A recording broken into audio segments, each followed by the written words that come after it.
नमस्ते। Civil services की तैयारी में कुछ टॉपिक्स ऐसे होते हैं जो पर्यावरण, संस्कृति और कानून सबको एक साथ ले आते हैं। आज हम ऐसे ही एक बहुत दिलचस्प और ज़रूरी विषय को समझेंगे, बायोडाइवर्सिटी हेरिटेज साइट्स। तो चलिए सीधे एक सवाल से ही शुरू करते हैं जो इस पूरे टॉपिक की जड़ है। आखिर ऐसा क्या है जो किसी जंगल या किसी झील को सिर्फ एक जंगल या झील ना रखकर एक विरासत, एक हेरिटेज का दर्जा दिला देता है? आइए इसी सवाल का जवाब ढूंढते हैं। आज का हमारा सफ़र कुछ इस तरह का रहेगा। सबसे पहले हम समझेंगे कि ये हेरिटेज साइट्स आखिर होती क्या हैं। फिर जानेंगे कि इन्हें चुनने के क्या पैमाने हैं। इसके बाद इनके महत्व को समझेंगे, भारत के कुछ शानदार उदाहरण देखेंगे और आखिर में बात करेंगे कि इन्हें बचाने में क्या चुनौतियां हैं। तो चलिए शुरू करते हैं पहले सेक्शन से। एक हेरिटेज साइट क्या है? किसी भी चीज को समझने का सबसे पहला कदम होता है उसकी आधिकारिक परिभाषा को जानना, और यहाँ तो ये सीधे सीधे कानून से जुड़ा हुआ मामला है।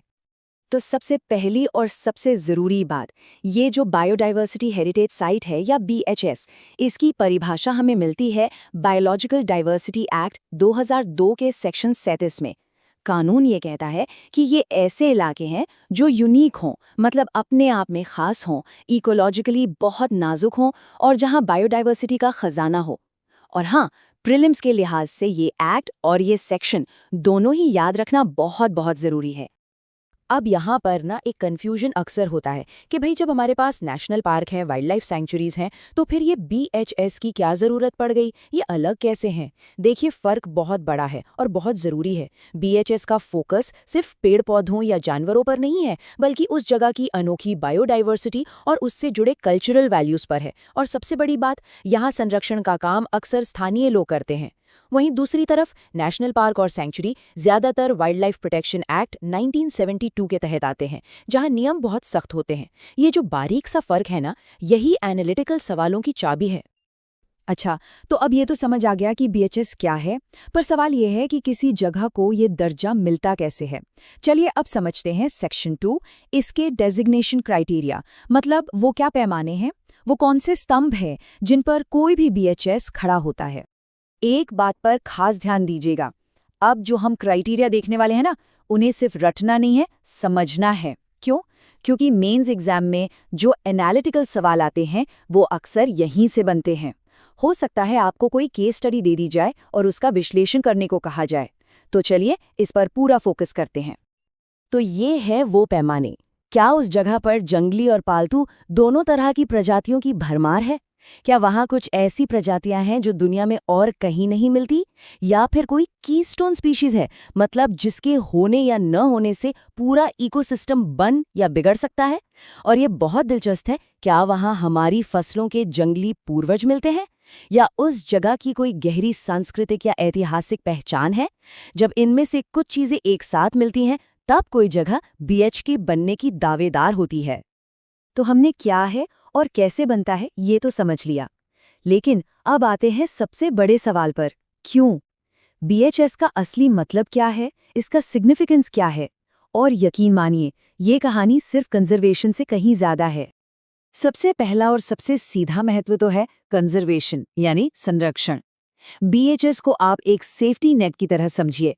ये उन यूनिक इकोसिस्टम्स को बचाता है जो शायद नेशनल पार्क या सैंक्चुरीज जैसे ट्रेडिशनल नेटवर्क के दायरे में नहीं आ पाते। एक तरह से ये कंजर्वेशन के मैप में खाली जगहों को भरता है। और यहीं पर बीएचएस मॉडल सबसे पावरफुल हो जाता है। ये कम्युनिटी को, यानी कि स्थानीय लोगों को सेंटर में रखता है।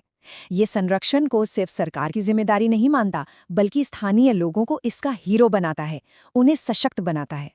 सच कहें तो ये पीपल सेंट्रिक कंजर्वेशन का एक बेहतरीन मॉडल है।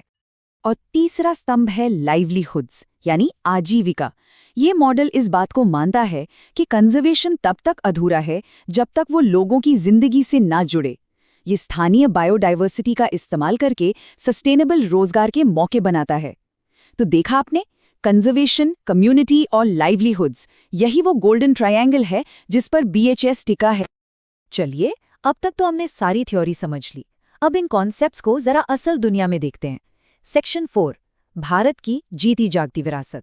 देखते हैं कि ये सब जमीन पर कैसा दिखता है। अब जरा देखिए थ्योरी प्रैक्टिस में कैसे बदलती है। कर्नाटक का नल्लूर इमली ग्रोव, ये सिर्फ पेड़ों का एक झुंड नहीं है, ये चोल वंश की एक जिंदा निशानी है। ये है कल्चरल वैल्यू। दूसरी तरफ तेलंगाना की अमीनपुर झील, जो शहर के बिल्कुल बीच में है, वो रेयर बर्ड्स का घर है। ये है अर्बन बायोडाइवर्सिटी। और असम का माजुली, वो तो अपने आप में एक पूरा यूनिक रिवर आइलैंड इकोसिस्टम है, जहां कल्चर और इकोलॉजी एक दूसरे में घुले मिले हैं। ये उदाहरण बताते हैं कि बीएचएस कितने अलग अलग तरह के हो सकते हैं। तो हमने बीएचएस की खूबसूरती देख ली, इसकी इम्पोर्टेंस समझ ली, लेकिन कहानी यहीं खत्म नहीं होती। आखिर में हमें उन चैलेंजेस को भी देखना होगा जो इस विरासत को बचाने की राह में है। सेक्शन 5, कंजर्वेशन की चुनौती और आगे का रास्ता क्या है? पूरे बीएचएस मॉडल का जो सार है, जो उसकी आत्मा है, वो इस एक सोच में छिपी है कि कंजर्वेशन का भविष्य प्रकृति को दीवारों में बंद करने में नहीं, बल्कि उसे उन लोगों की जिंदगी से जोड़ने में है जो पीढ़ियों से उसके रखवाले रहे हैं। ये एक बहुत ही पावरफुल आइडिया है। तो आज की इस चर्चा को हम इसी एक बड़े सवाल पर छोड़ते हैं। अपनी इस लिविंग हेरिटेज को बचाने के लिए स्थानीय समुदायों के ज्ञान और राष्ट्रीय नीतियों के बीच एक मजबूत पुल कैसे बनाया जा सकता है? ये एक ऐसा सवाल है जिसका जवाब न सिर्फ एग्जाम के लिए, बल्कि हमारे प्लैनेट के भविष्य के लिए भी खोजना बहुत जरूरी है।